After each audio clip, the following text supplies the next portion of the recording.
यानंतरची बातमी पुण्यातून। पुणेकरांना आता घरातून बाहेर निघणंही अवघड झालंय, कारण रात्री शतपावलीसाठी घराबाहेर निघालेल्या माणसाची कोयत्यानं वार करून हत्या केली जाते।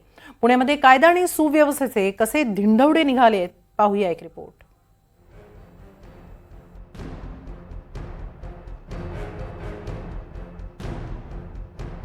पुण्याचं हडपसर एका धक्कादायक घटनेनं हादरलेलं आहे। हडपसरमधील उत्कर्षनगर भागात एका व्यक्तीची कोयत्यानं वार करून निर्घृण हत्या झाली। मात्र हत्येचं कारण हत्येपेक्षाही भयावह आहे। चक्क मोबाईलचा हॉटस्पॉट वापरायला दिला नाही म्हणून काही तरुणांनी ही हत्या केली आहे। जेवण करून शतपावलीसाठी घराबाहेर निघालेल्या वासुदेव कुलकर्णी यांनी जीव गमावलाय। हडपसरच्या उत्कर्ष नगरमध्ये जिकडे मयत इसम वासुदेव कुलकर्णी यांच्यावरती कोयत्यानी वार झाला, तिकडे आत्ता आपण आलेलो आहोत। ते रविवारी रात्री जेवण झाल्यानंतर शतपावलीसाठी इथे आलेले असताना एक टोळकं इथे बसलेलं होतं याच फुटपाथवरती, आणि तेव्हा त्या टोळक्याने जेव्हा त्यांच्याकडनं हॉटस्पॉट मागितला आणि त्या हॉटस्पॉट देण्यास त्यांनी मनाई केलं, तेव्हा त्यांच्यावरती कोयत्यानी वार करत त्यांना गंभीर जखमी करण्यात आलं। आणि त्याच्यानंतर जेव्हा त्यांना रुग्णालयात दाखल करण्यात आलं तेव्हा डॉक्टरांनी त्यांना मृत घोषित केलं। वासुदेव कुलकर्णी असं मृत व्यक्तीचं नाव आहे। रविवारी रात्री 10:30च्या सुमारास ते शतपावली करण्यासाठी बाहेर पडले। त्यावेळी फुटपाथवर थांबलेल्या अल्पवयीन तरुणांनी त्यांना मोबाईलचा हॉटस्पॉट देण्याची मागणी केली। वासुदेव कुलकर्णी यांनी तरुणांना हॉटस्पॉट देण्यास नकार दिला। हॉटस्पॉट देण्यास नकार दिल्यानं तरुणांना राग अनावर झाला। तरुणांनी कुलकर्णींवर कोयत्यानं सपासप वार करून पळ काढला।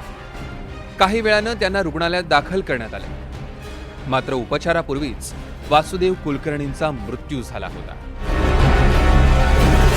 दरम्यान पोलिसांनी 3 अल्पवयीन मुलांसह एकाला ताब्यात घेतलंय।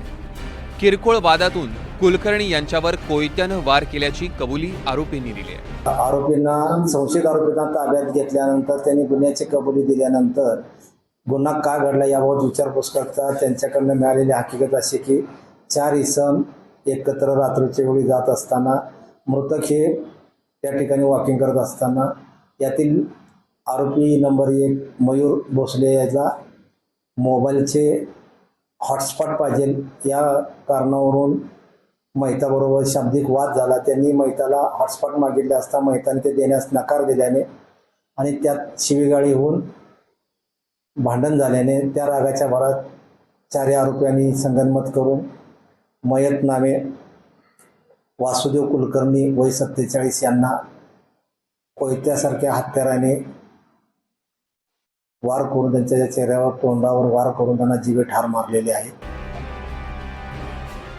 वासुदेव कुलकर्णी यांची मुलांची ओळख देखील नव्हती, तरीही दारूच्या नशेत आरोपींनी हे कृत्य केल्याचं समोर आलंय। कधी गोळीबार तर कधी कोयत्यानं वार अशा बातम्या आता पुणेकरांसाठी रोजच्याच झाल्या।